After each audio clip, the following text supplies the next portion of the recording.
Welcome to the Prosper Project, the show that helps entrepreneurs build brands that impact the world and the bottom line. We know that success doesn't come in a one-size-fits-all package. That's why we're bringing you adaptable marketing strategies along with valuable insights from inspiring changemakers, firebrands, and visionaries. I'm Lorraine Sugart, founder of the disruptive brand agency Prosper for Purpose. Now for this week's episode.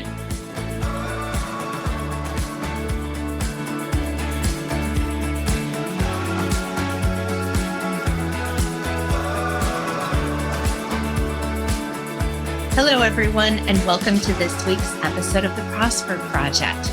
My guest is Susanne Mariga, a Profit First expert. Susanne Mariga is a certified public accountant, certified tax coach, and a chartered global management accountant. Not sure what all those things mean, but I'm sure she can tell us.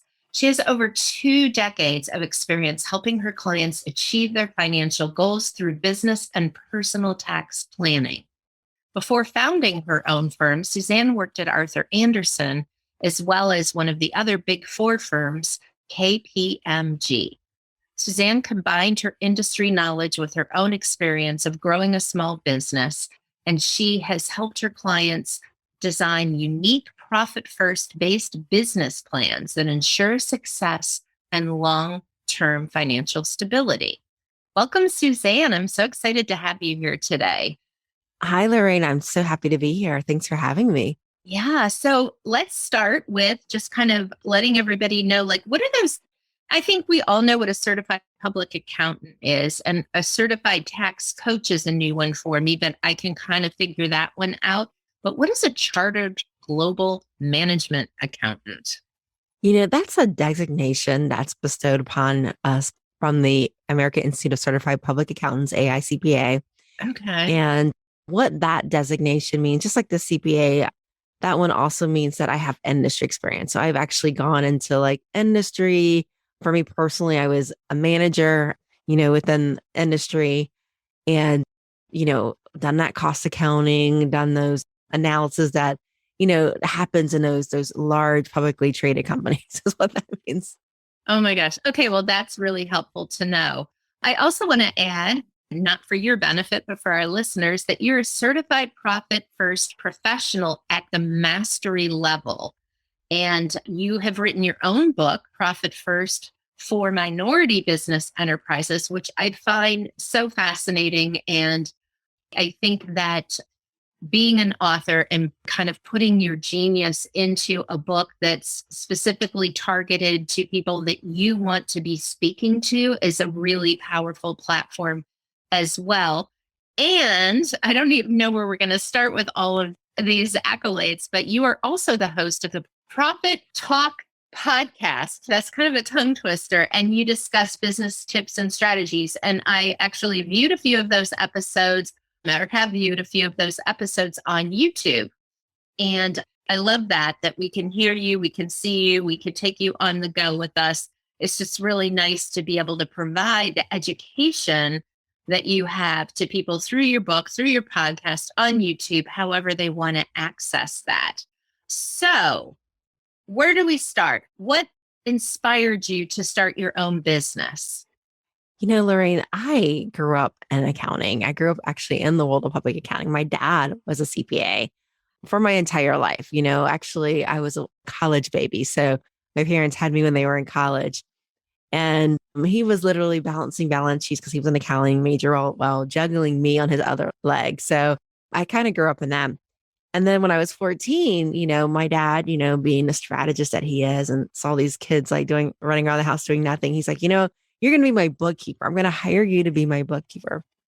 And so he hired me to be his bookkeeper, and he would do a tax return and he'd have me do it. See if we got the same answer. He would teach me how to do sales taxes and payroll taxes. And, it ended up being something that I really enjoyed doing. And I ended up majoring in it. And that's how I ended up in the world of accounting. So it kind of really, just, I inherited it. He got a nice tax write-off and I got a career from it. So it was really, really good. That is amazing. I've never heard anything like that before. You were literally raised in the business. That's really inspiring. And your dad was kind of lucky in a way that you loved it and didn't rebel against it. You kind of embraced the learning, huh? Yeah. Yeah. I always liked that algebra. I always liked that mathematics. And now I get to do it all day. So it works out really good. That's wonderful. I'm the opposite. So I've gotten, relatively good at numbers. However, it's certainly not what I enjoy. I'm more in the writing and creative space. So it's just always extremely impressive to me when I meet people that are really good and really love numbers. So tell me why you chose to become a profit first accountant and advisor. Why that methodology? It was interesting because when I first started my practice, I was so excited to start my own practice. And of course, like many entrepreneurs, one of the first things I did very early on in my business was sign an office lease. Yeah. And and I remember like sitting in my office and my first client walks the door and I'm so excited. My first client, do you guys remember that? Like, oh my gosh, somebody's gonna take a Yes. chance on me. And this is like 15 years ago. And I was a kind of young man, but not quite. But he came in with his shoebox. And I remember he plopped down the chair across from me and he pushes his shoebox towards me. And, he was like, whatever you do, I don't want to pay any taxes. And I remember looking at this man leaning against my chair, hands crossed on his belly. And I remember like starting to unfold those receipts in the shoebox. And I was like, I finally got to the bottom of the shoebox and there was this crumpled up thing called a P&L. And I looked at this P&L and I looked at this man that was sitting across from me. And I was like, oh, sir, don't worry. You're not going to pay taxes because you didn't make any money. You have more expenses than you have revenue. And no matter what tax rate I multiply against a negative number, I'm going to get a negative number. So you're not going to owe any taxes. And he goes away. He's feeling pretty happy. He gets earned income credit because, that's that credit that you get for trying, right? But not quite making the goal. Oh, yeah. And he comes back next year, right? He comes back to next year. He brings his shoebox and pops down the chair. He makes that joke again about whatever you do, I don't want to pay any taxes. And I unravel receipts and I get to the bottom, this crumpled P&L. And I'm like, don't worry, sir, you're still not going to pay any taxes because frankly, he didn't make any money. I think I did a good job. He thinks I did a great job. He's getting earned income credit and we go on our merry way. And then the third year he comes back, but this time it's a little bit different. He's a little bit heavier, right? Because that's what happens when you get busy in entrepreneurship and you don't take care of yourself, right? His hair is more gray. He emails me at 11 o'clock at night because I can see the date stamp and the time stamp. And, his business has grown over the years. He's got employees now, he's got furniture, his office space has doubled in size. And he still manages to bring back the shoebox. But this time he looks tired, right? He looks tired. He looks worn out. He looks like that reality of running your business, like that Yes. anti-prosperous has hit him really hard. And he still makes that joke, whatever you do, I don't want to pay any taxes. And I remember unraveling the receipts, getting to the bottom, looking at the P&L. And I remember seeing that negative number. And I'm like, sir, you'd be better off getting a JOB. And the sad thing was, he wasn't the only one that came in that year. Many entrepreneurs were in the very same situation. They were so focused on not paying taxes, spending every dime they got, buying filing cabinets, trying to get these trucks, to get these big write-offs. At the end of the day, they had nothing to show for what they were working for. This man in particular So sad. had no savings, no 401k, no IRA. He didn't even own his own home. He was renting an apartment. Oh my And gosh. so many entrepreneurs were living that lifestyle. And so when I heard about Mike McCallum and I heard about Profit First, I said, you know what? This is what we need. This is what entrepreneurship needs. This is what the community needs. We need to make sure that we are being intentional about running our businesses and getting the results that we want. I love that. Wow, that's amazing. So you became a profit first accountant and then you decided to write a book. This was only about a year ago though, right? Our book This a launched book? Yeah. in May 25th, 2001. That was his birthday. Yes. Okay. All right, great. So tell me about the Profit First for Minority Business Enterprises. I'm fascinated by that process. What led you to write a book and why did you want to target it so specifically? Well, Mike McCallum did an amazing job on Profit First. It's an amazing concept. Pay yourself first. For those of you guys who are not familiar with Profit First, it's a system where there's bank accounts and kind of like Dave Ramsey. Dave Ramsey has envelopes. You get Mhm. paid, you pay yourself first. Well, Profit First, very similar system, except we have bank accounts. We don't want anybody keeping business money in envelopes, right? Or the Um, mattress. no, no, definitely not do that. And so at Profit First, what happens is you fund your profit account first. So there's a designated percentage, you fund profit first, then you fund your owner's pay, right? Because you are your MVP. The moment you step out of your business, for most of us, the business won't continue. So we need to make sure our owners are compensated fairly. So we fund a bank account for owner's pay. And then because you're successful, taxes are going to be a consequence of success, right? It's not something to run from. It's the other side of the blessing, right? And you can use strategy to mitigate it. But at the end of the day, reality is if we're successful, that's the other side. And let's embrace our success. So we're going to create an account for taxes too that we're going to fund so that in a year, we're not worried about how we're going to pay taxes. We got this money stored up that we can use later on. And then we have a final bank account that's just for operating expenses. So once we fund our profit account, our owners pay, we put aside for taxes, whatever is left can go towards the business expenses. And so for a lot of entrepreneurs, it's based upon something called Parkinson's law, meaning that the more of something that's available, the more we're going to use of it, right? You guys heard your mom tell you to clean your plate. Well, when she gives you a bigger plate, you got more to clean. And most of us will eat more unintentionally. And that's the same way in Profit First. We've got this bank account for operating expenses. And when that money is full, a lot of times entrepreneurs are saying, hey, maybe I can get that office space. Maybe I can buy that equipment. Maybe I can upgrade computers for everybody on my team, right?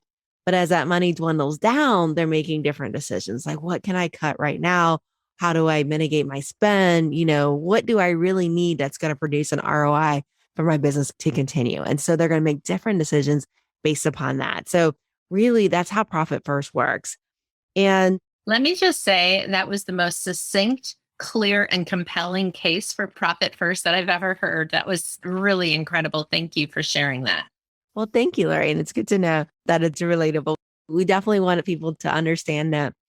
And, the reason why I wrote Profit First for Minority Business Enterprise is because a lot of my clients weren't minorities and they were having amazing success. And I'm very, very proud of them for it. And, one of the things that has always kind of stood in my mind was, my first job was with Arthur Andersen in Chicago. And I didn't grow up in Chicago, I grew up in Ohio, similar to you in Cincinnati. Yeah. And as soon as I graduated from Ohio State University, I went to go work in Chicago for Andersen. And I remember asking one of my colleagues, I knew nothing about Chicago. I just wanted to be in that town, right? Mhm. And I said, where do I live in Chicago? Where's a good place to live that's safe, that's going to be fun? And I remember my colleague saying, Lincoln Park is really, really great. Lakeview really great. But whatever you do, avoid the south side of Chicago.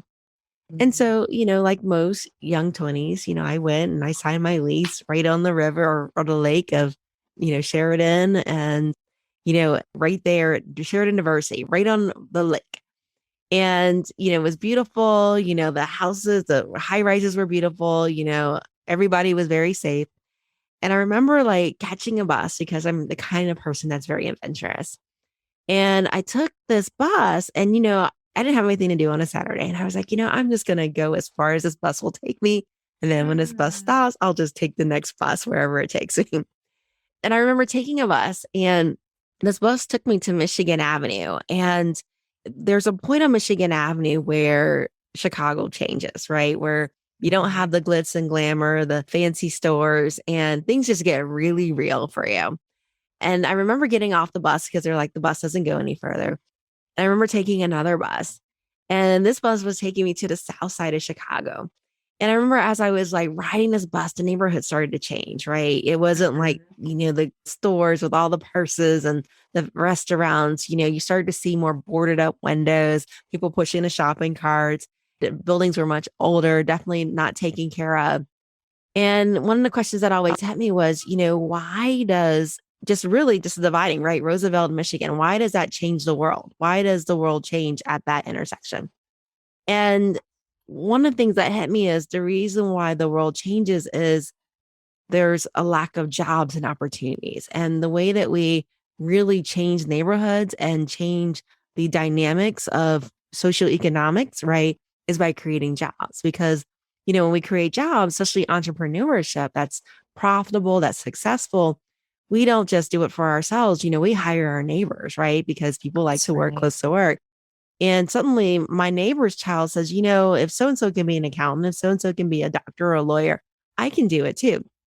And suddenly you're creating these neighborhoods with a different level of economic resources. And so that's the reason why I wrote the book, Profit First for Minority Business Enterprises, was really to shift the economics of neighborhoods. I love that. And what I remember when the book launched a year ago, what kind of feedback or reception did you receive to this book? Because I remember it being very positive. Can you share some of that? Well, the book is formally reviewed. So I went through the Kirkus reviews. I went through Publishers Weekly, was selected as the editor's pick for Publishers Weekly. A lot of really great things about the book.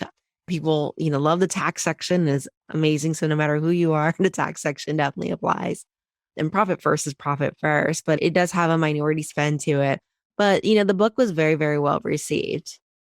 Yeah. And what did Mike Mihalowicz, if I'm saying his last name right, what did he say about the book? Well, he actually is a collaborator on the book. So he actually wrote the foreword for the book. So we wrote it Right. together. Yeah, I see that on the book jacket. I wanted you to say it. So I just love that. I love that you really were inspired by this and you wanted to bring your own perspective to it, and that he was totally on board with that whole idea of collaboration over competition. It's just so profound, right? And it is essentially his methodology. Different people have developed different methodologies inspired by that, by Dave Ramsey and some others. I mean, I remember my grandmother, and I'm sure many people do, having different envelopes for things. And the concept was, well, if something comes up for my kids at school, I'm going to have to take some of the grocery money to pay for that. So that, I guess, concept was there for us as individuals, but taking it to that level from businesses and then flipping the switch, because I know when I started my business, it was always about taking care of your people first. Profit came last. And, I think that I know for me anyway, that I felt like I was doing the right thing. I was serving everybody else first. But the reality is that you realize after a few years in business that if you don't take care of the business, no one else is going to be taken care of anyway. Oh, yeah, definitely. If your business is struggling, if your owner is not happy because they're struggling to make payroll, right?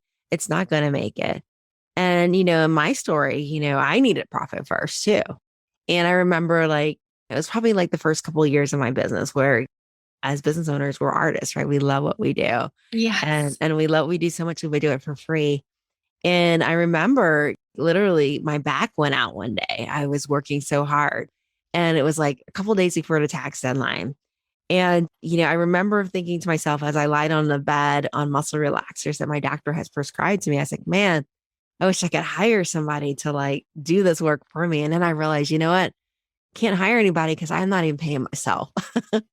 And Ah, that was a rude awakening there. So, I mean, and it's a story, like I said, it's very common with entrepreneurs. We have to pay ourselves. We have to look at our why, and our why is, yes, we want to give back. Yes, we want to do great things in the community. But if our businesses aren't healthy, when we're better off getting a job, that's not winning. That's not winning. no, that's not winning. So tell our listeners a little bit about how you work with your clients. And we will have links to your social profiles and your website in the show notes. But take us through who's the right kind of client to work with you, and what does that process look like when they come on board? So we work with entrepreneurs. We typically work with some of the larger, more established ones. Typically our smaller clients are 500,000. They go up to 50 million. Okay. And it really depends on where they're at in their business. We have an amazing mastermind program where we're helping them implement profit first, where they're working with other entrepreneurs who are to similar sizes.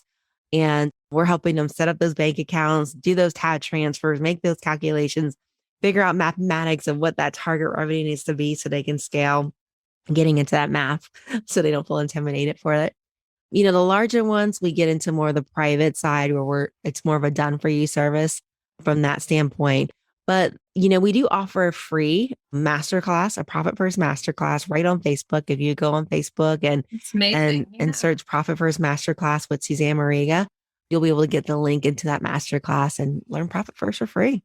Yeah, and we're going to put that link below so everybody can learn more about Profit First. I think that's, it's really incredible that a philosophy and a process or a system, I guess is the best word as I throw out adjectives to describe the profit first. I think it's amazing what this system has done for businesses because I'm hearing more and more about it and people are obsessed with it. And I think I felt a little bit overwhelmed when I started reading the book, like opening all these bank accounts and things like that. But the reality is, like everything, like when I work with a new client or any service provider works with a new client, there's always heavy lifting in the beginning so that you can implement the systems that are going to make your life easier. Would you agree with that as far as profit Absolutely. first? It's habit, right? It's habit. Mhm. The hardest part about any habit that's positive is doing it right in the beginning. But once you're in that rhythm, and Profit First, we do transfers twice a month. So we do them on the Okay. 10th and we do them on the 25th. They're not every day. Some people like to start out once a week with doing that, especially if they're in construction or contractor type of work. But twice a month is really where it is, 10th and 25th. And most times, if you're doing it twice a month, you're going to pay your bills on time. And what it does is it really puts a process in place and it gives you control over money coming in and money going out. So you're transferring to your priorities. And then twice a month, you're paying bills. So you're sitting down and going, this is how much I have in my operating account.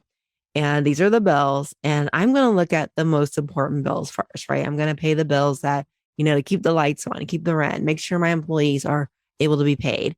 And then as I get into those nice to haves, that don't have that return on investment, those charity investments, those magazine subscriptions, then I can start making decisions like, do I really have enough money to do this? Is this important? Is this giving an ROI? Right. That's really great.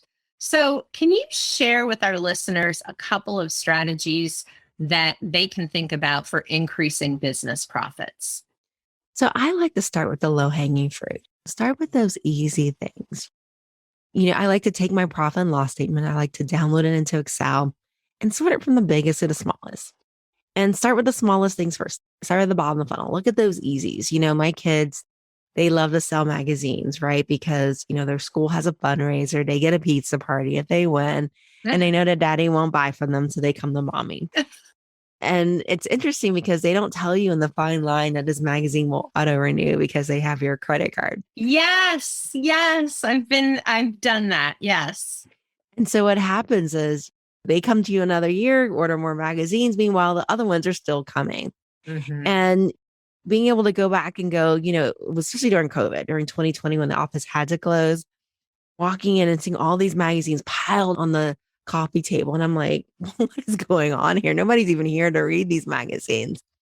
And so look at the things that you're not using. Look at the bottom of the funnel. Look at those magazines subscriptions or, be careful of those long-term leases.